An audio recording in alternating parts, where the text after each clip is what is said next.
Drama. Professional and unprofessional.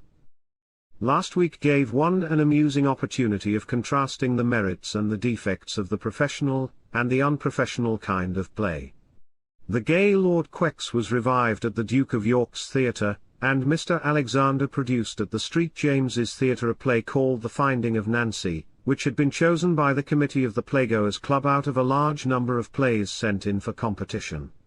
The writer, Miss Netta Sirrett, has published one or two novels or collections of stories, but this, as far as I am aware, is her first attempt at a play.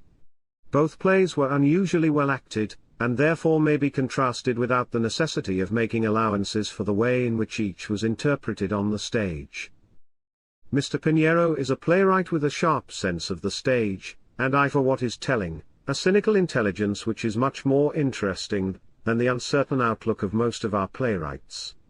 He has no breadth of view, but he has a clear view. He makes his choice out of human nature deliberately, and he deals in his own way with the materials that he selects.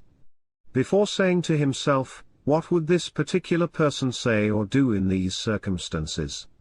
he says to himself, "What would it be effective on the stage for this particular person to do or say?" He suggests nothing, he tells you all he knows, he cares to know nothing but what immediately concerns the purpose of his play. The existence of his people begins and ends with their first and last speech on the boards, the rest is silence, because he can tell you nothing about it.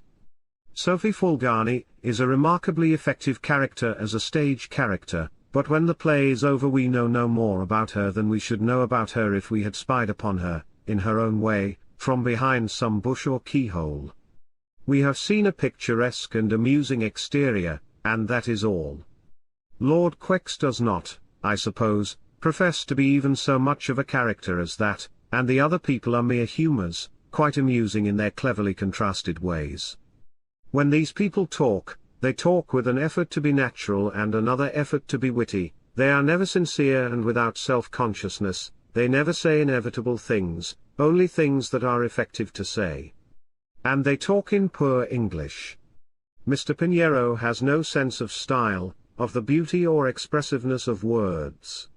His joking is forced and without ideas, his serious writing is common. In the gay Lord Quex he is continually trying to impress upon his audience that he is very audacious and distinctly improper. The improprieties are childish in the innocence of their vulgarity, and the audacities are no more than trifling lapses of taste. He shows you the interior of a duchess's bedroom, and he shows you the duchess's garter, in a box of other curiosities. He sets his gentlemen and ladies talking in the elusive style which you may overhear whenever you happen to be passing a group of London cabmen. The Duchess has written in her diary, "Warm afternoon." That means that she has spent an hour with her lover. Many people in the audience laugh. All the cabmen would have laughed. Now look for a moment at the play by the amateur and the woman. It is not a satisfactory play as a whole, it is not very interesting in all its developments, some of the best opportunities are shirked, some of the characters, all the characters who are men, are poor. But, in the first place, it is well written.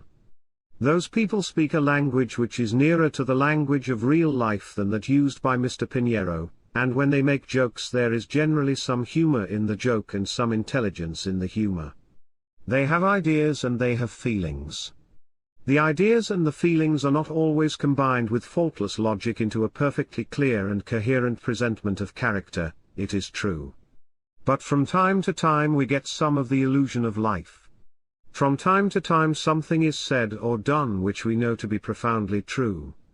A woman has put into words some delicate instinct of a woman's soul. Here and there is a cry of the flesh, here and there a cry of the mind, which is genuine, which is a part of life. Miss Sirrett has much to learn if she is to become a successful dramatist, and she has not as yet shown that she knows men as well as women, but at least she has begun at the right end. She has begun with human nature and not with the artifices of the stage. She has thought of her characters as people before thinking of them as persons of the drama. She has something to say through them, they are not mere lines in a pattern. I am not at all sure that she has the makings of a dramatist, or that if she writes another play it will be better than this one.